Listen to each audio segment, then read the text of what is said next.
The morning sun painted the ocean in shades of gold and amber as Natalie Rivers wiped down the counter at Sandy's diner for what felt like the 100th time that week.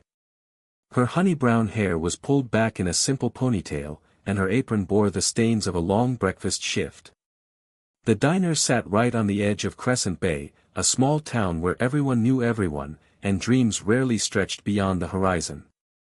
She glanced at the clock. 10 minutes until her shift ended.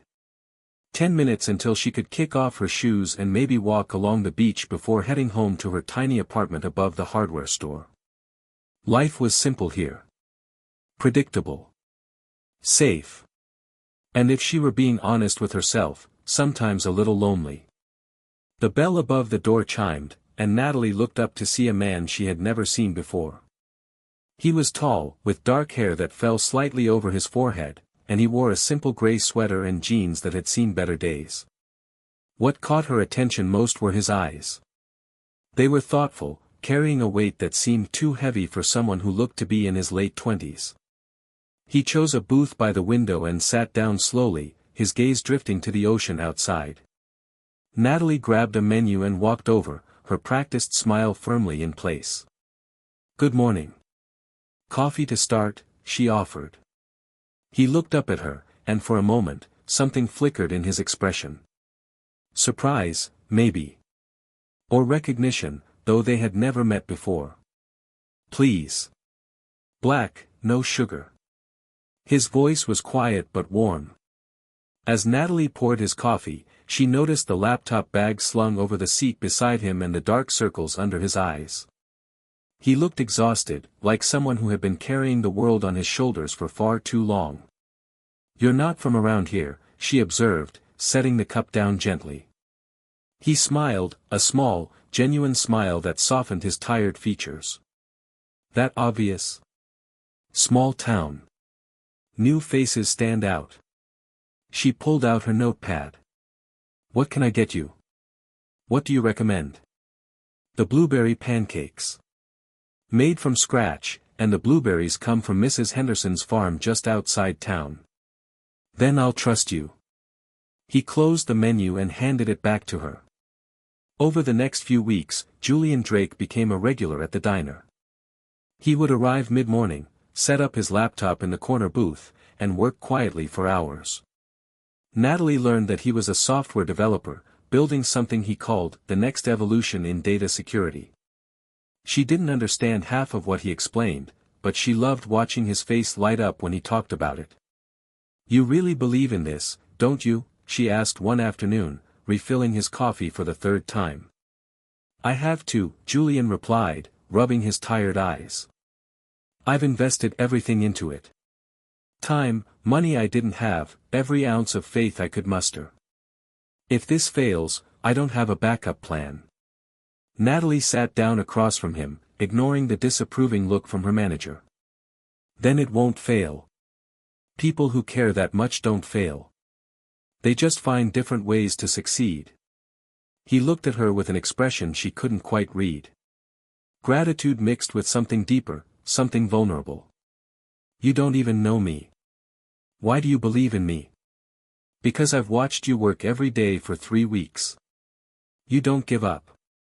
You don't cut corners. That matters more than talent." Their friendship grew naturally, like wildflowers pushing through cracks in concrete. Julian started staying later, helping Natalie clean up after her shift ended. They would walk along the beach afterward, talking about everything and nothing. He told her about growing up in foster care, about the teachers who believed in him when no one else did, about his dream of building something that would make the world safer. Natalie shared her own stories. Her parents had died in a car accident when she was 19, leaving her with nothing but debt and memories. She had moved to Crescent Bay to start over, to find peace in the simplicity of small-town life. She didn't have grand ambitions, she told him. She just wanted to wake up without fear, to build a life that felt stable and warm. "That's not small," Julian said one evening as they sat on the sand, watching the sun sink into the ocean. "That's everything. Stability. Peace. Warmth. Most people spend their whole lives chasing those things.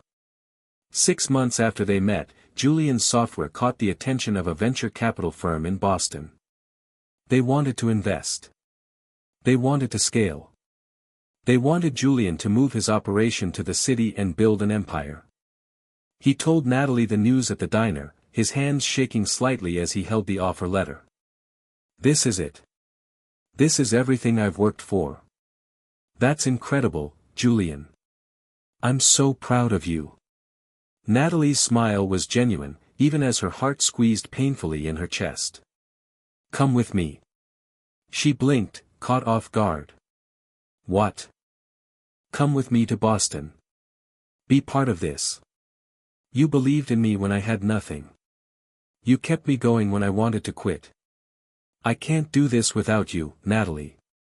I don't want to. Julian, I'm a waitress. I don't know anything about running a tech company. You know about people. You know about loyalty, hard work, and keeping things real when everything else gets complicated. That's what I need. Please." The decision terrified her, but the thought of watching him leave terrified her more. 3 weeks later, Natalie Rivers packed everything she owned into 2 suitcases and boarded a bus to Boston with Julian Drake by her side. The early days of Drake Technologies were chaotic and exhilarating. They rented a small office in a building that smelled like old carpet and ambition. Julian coded day and night while Natalie handled everything else, scheduling meetings, organizing files, making sure Julian actually ate meals instead of surviving on coffee and granola bars. Their first major client was a financial services company that paid them enough to hire 2 more developers and upgrade their equipment. Their second client was a government contractor. Their third was a Fortune 500 company. Within 18 months, Drake Technologies was being featured in tech magazines and business journals. Through it all, Julian and Natalie remained anchored to each other. They celebrated every victory together, no matter how small. The first time they made payroll without stress. The first time they hired an employee. The first time someone called Julian a visionary. One night, after closing a deal that would triple their revenue, Julian took Natalie to a quiet restaurant overlooking the harbor. The city light sparkled on the water, and for the first time in months, they weren't talking about work. "Do you ever miss Crescent Bay?" Julian asked, swirling his wine glass. "Sometimes. I miss the quiet. The simplicity." Natalie looked at him across the candlelit table. "But I don't regret leaving. Neither do I. And I don't regret asking you to come with me." He reached across the table and took her hand. "You're the reason this works, Natalie. Not the technology. Not the investors. You. You keep me human." Her breath caught. They had never defined what they were to each other. Friends seemed too simple. Partners felt too clinical. But sitting there, with his hand warm around hers and his eyes holding hers with complete sincerity, Natalie felt something shift between them. "Promise me something," she said softly. "Anything. Promise me that no matter how big this gets, no matter how much success comes our way, we won't forget who we are. We won't forget this moment, sitting here, just 2 people who started with nothing but hope." Julian squeezed her hand. "I promise. We'll always be us, Natalie. Nothing will change that." She wanted to believe him. She needed to believe him. Because somewhere deep in her heart, beneath the joy and pride and love she felt for this brilliant, driven man, a small voice whispered a warning she wasn't ready to hear. Success changes people. And the higher you climb, the harder it becomes to remember where you started. The transformation happened so gradually that Natalie didn't notice it at first. It started with longer hours at the office, then extended business trips, then invitations to exclusive events that Julian attended without her. Drake Technologies had exploded beyond their wildest expectations, securing contracts with major corporations and government agencies. Julian was no longer just a successful entrepreneur. He was a billionaire, a visionary, someone who appeared on magazine covers and gave keynote speeches at international conferences. Natalie still managed the company's operations, but the intimacy they once shared had begun to fade. Julian surrounded himself with new advisors, people who wore expensive suits and spoke in corporate jargon that made her head spin. Board meetings became tense affairs where her suggestions were politely acknowledged and then ignored.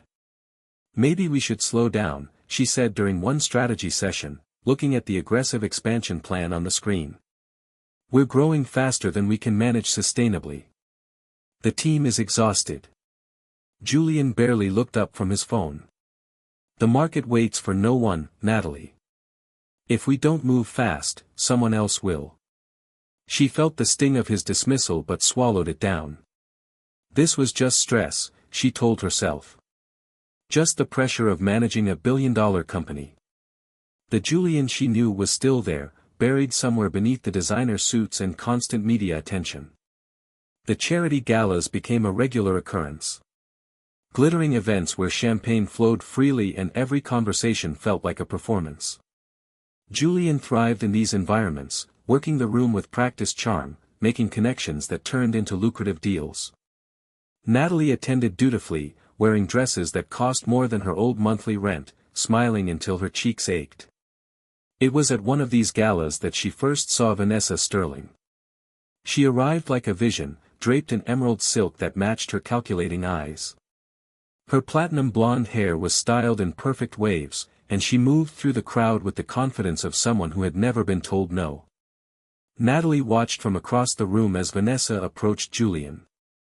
She said something that made him laugh, a real laugh, the kind Natalie hadn't heard from him in months.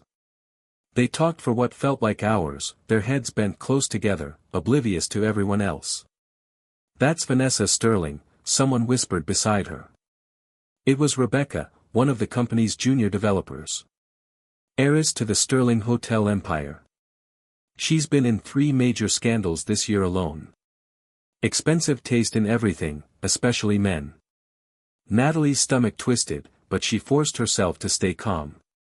Julian was allowed to have conversations. She was being paranoid, letting her insecurities get the better of her. But the conversations didn't stop. Vanessa began appearing at more events, always finding her way to Julian's side. She would text him during meetings, and Natalie would watch his face light up as he read the messages. He started coming home later, his explanations vague and distracted. "Business dinners," he would say. "Networking opportunities." Things she wouldn't understand. The distance between them grew into a chasm. They still lived in the same penthouse apartment, but they existed in separate worlds. Natalie buried herself in work, trying to keep the company running smoothly while Julian chased bigger deals and brighter lights. She told herself that love could survive this, that they just needed to get through this intense period and everything would return to normal. The truth came crashing down on a Tuesday evening in March. Natalie had left the office early, feeling ill, and returned to their apartment hoping to rest. She opened the bedroom door and found Julian and Vanessa tangled together in sheets that still smelled like the lavender detergent Natalie had bought just last week. Time seemed to stop. Julian's face went pale as he scrambled up, pulling on his clothes with shaking hands. Vanessa simply smiled, a cold, triumphant smile that told Natalie this woman had won something she'd been competing for. "Natalie, wait, let me explain," Julian started, his voice desperate. But there were no words that could explain this away. No apology that could erase the image now burned into her mind. Natalie turned and walked out, her legs moving on autopilot, her mind blank with shock. She didn't remember getting to her car or driving to the office. She found herself sitting in the parking garage, gripping the steering wheel so tightly her knuckles turned white. The tears came then, hot and bitter, accompanied by sobs that tore from her chest like physical pain. Everything she had believed in, everything she had sacrificed, had been built on a foundation that Julian had shattered without a second thought. She had given him her trust, her loyalty, her heart. She had left her simple life behind to help him build his empire. And this was how he repaid her. Her phone buzzed incessantly. Julian calling, texting, leaving voicemails that she deleted without listening to. She couldn't bear to hear his voice, couldn't stand the thought of his excuses. That night, Natalie checked into a hotel room and stared at the ceiling until dawn. She thought about walking away completely, disappearing back to Crescent Bay or somewhere even more remote. But alongside the heartbreak was something else. Anger. A fierce, burning determination not to let him destroy everything she had helped build. The next morning, she returned to the office with a clarity she hadn't felt in months. She called an emergency board meeting and laid out the truth. Julian had become reckless, making decisions based on ego rather than strategy. He was neglecting his responsibilities, missing crucial meetings, signing off on deals without proper review. The company she had helped build was suffering because its leader had lost his way. The board listened, their faces grave. Some had noticed the changes too, the slipping standards, the questionable priorities. They agreed to implement stronger oversight, to require Julian to work more closely with the management team instead of operating as a lone visionary. When Julian finally cornered her in her office, he looked haggard. His expensive suit was wrinkled, and there were shadows under his eyes that reminded her painfully of the struggling developer she'd met in that seaside diner. "Please, Natalie. Let me explain. It was a mistake. A terrible, stupid mistake. I love you. I've always loved you." She looked at him, this man she had loved so completely, and felt nothing but exhaustion. "You love what I represent, Julian. The girl who believed in you when you had nothing. But you don't love me. If you did, you would have remembered your promise. You would have remembered us. I can fix this. I'll end things with Vanessa. I'll do whatever it takes. It's not about her. It's about who you've become. You're so busy chasing the next success, the next headline, the next thrill that you've forgotten what actually matters. And I can't watch you destroy yourself anymore." She handed him an envelope. "This is my resignation as your partner.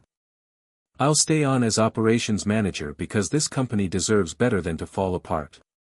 But we're done, Julian. You and me. That chapter is over." 6 months passed like a slow-motion disaster. Julian threw himself into work with manic energy, making increasingly risky decisions in his attempt to prove something to himself, to Natalie, to the world. He launched products before they were ready, acquired companies without proper due diligence, and ignored the warnings from his team.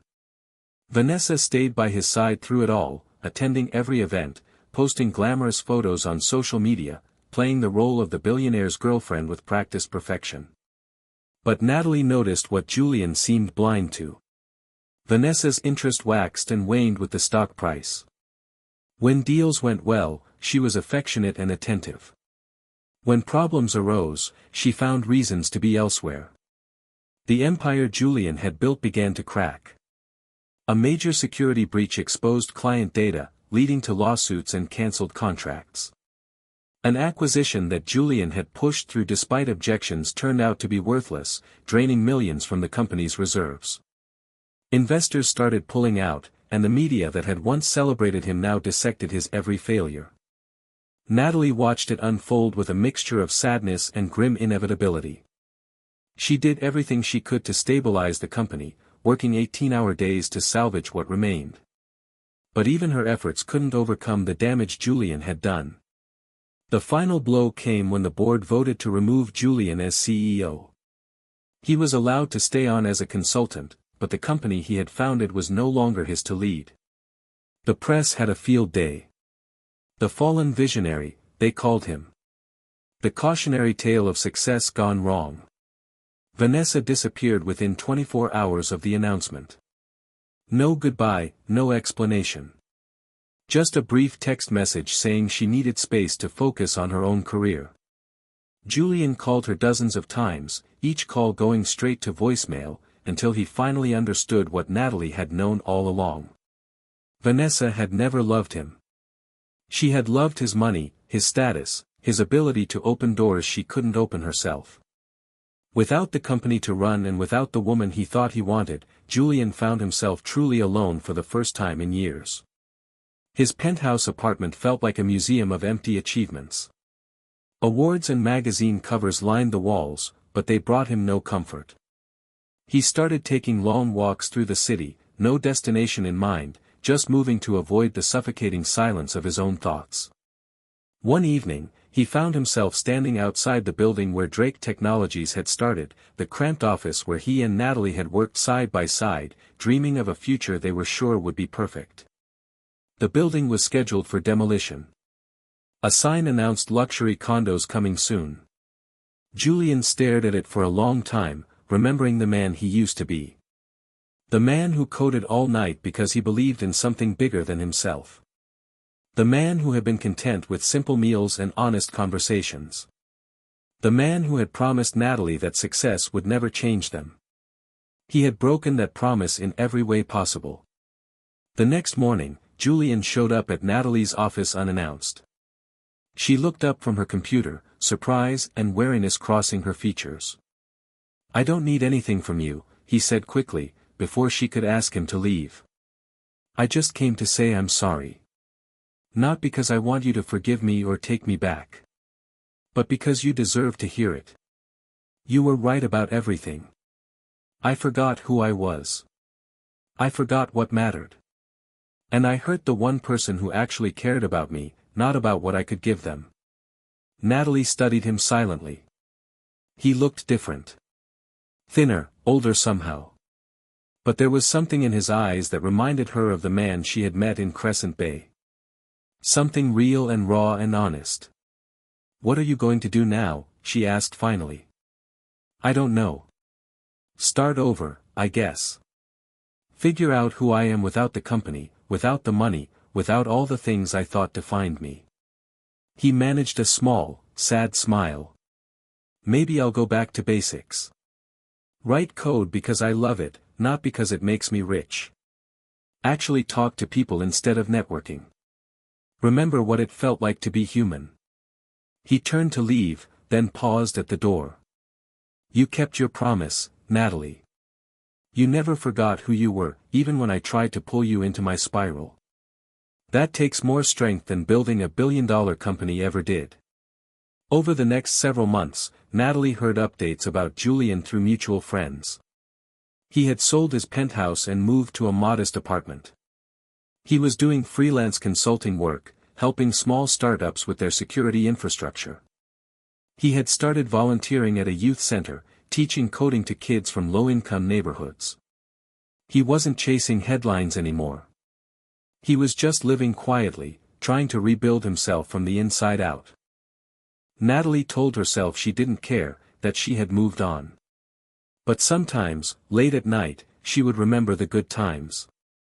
The walks on the beach, the dreams they had shared, the way he used to look at her like she was his entire world. 9 months after their last conversation, Natalie received a package at her office. Inside was a simple wooden box containing a flash drive and a handwritten letter. "Natalie, I've been working on something for the past 6 months. Not for investors or clients or headlines. Just for me. It's a security program designed specifically for small nonprofits and community organizations, the kind of groups that can't afford enterprise-level protection but need it desperately. I'm releasing it as open-source software. Anyone can use it for free. I wanted you to see it first because you taught me that the best things we create aren't the ones that make us rich. They're the ones that make the world a little bit better. Thank you for being my conscience when I lost my own. Whatever happens, I want you to know that loving you was the only thing I got completely right. Julian." Natalie sat in her office holding the letter, tears sliding down her cheeks.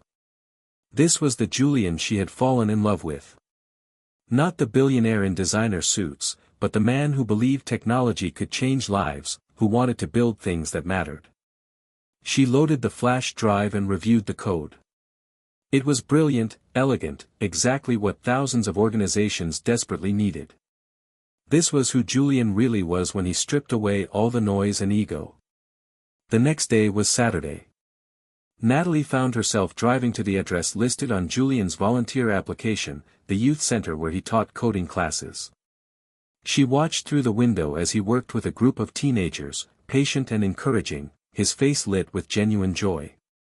When the class ended and the students filed out, Julian looked up and saw her standing in the doorway. Surprise flickered across his face, followed by something that looked like hope mixed with fear. "Hi," Natalie said softly. "Hi." He stood awkwardly, hands in his pockets. "I didn't think I'd see you again." "I got your package." "The software is beautiful, Julian. Really beautiful." "I'm glad you think so." It felt good to create something without thinking about profit margins or investor returns. Just making something useful. They stood in uncomfortable silence for a moment, years of history hanging between them. "I've been doing a lot of thinking," Natalie said finally. "About us, about what happened, about who we both are now. And I realized something. I don't know if I can trust you again. I don't know if we can ever go back to what we had." Julian's face fell, but he nodded. "I understand. I don't deserve your trust. I just hope someday you can think of me without it hurting." "Let me finish," she interrupted gently. "I don't know if we can go back. But maybe we don't need to.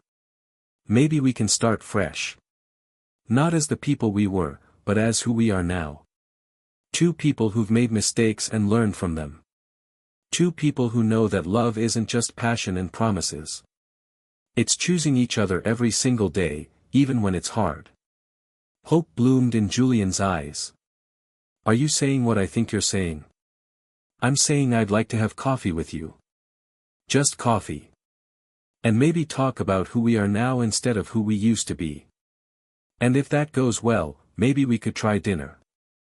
And we'll take it slow, one day at a time, rebuilding trust instead of assuming it." Julian's smile was genuine, the kind that reached his eyes and made him look young again. "I would love that. More than anything. But Julian," Natalie added firmly, "I need you to understand something. If we do this, there are no second chances. You broke my heart once. I won't let you do it again. Which means you need to be absolutely certain this is what you want. Not the idea of us, not the comfort of having me back, but actually putting in the work every single day to be the partner I deserve." "I am certain," he said without hesitation. "I've spent the last 9 months learning how to be alone, how to be okay with myself without the validation of success or status or anyone else's approval. I don't need you to complete me, Natalie. I need you because loving you makes me want to be better. Not richer or more successful. Just better. Kinder. More honest. More present." Natalie felt something loosen in her chest, a knot of pain and resentment that had been wound tight for so long. This wasn't the ending she had imagined when she walked out of that bedroom. But maybe it was the ending they both needed. They walked out of the youth center together into the late afternoon sun. The city stretched around them, full of possibility and second chances. They weren't the same people who had arrived in Boston years ago with nothing but hope and dreams. They had been broken and rebuilt, stripped down to their essential selves. And maybe, Natalie thought as Julian's hand gently found hers, that was exactly what they needed. Not the passionate certainty of first love, but the hard-won wisdom of two people who knew that real love wasn't about winning the world. It was about choosing each other, honestly and completely, every single day. The road ahead wouldn't be easy. Trust had to be earned back slowly, carefully. But for the first time in months, Natalie felt something she thought she'd lost forever. Hope. Real, solid, grounded hope that they might actually build something lasting this time. Something true.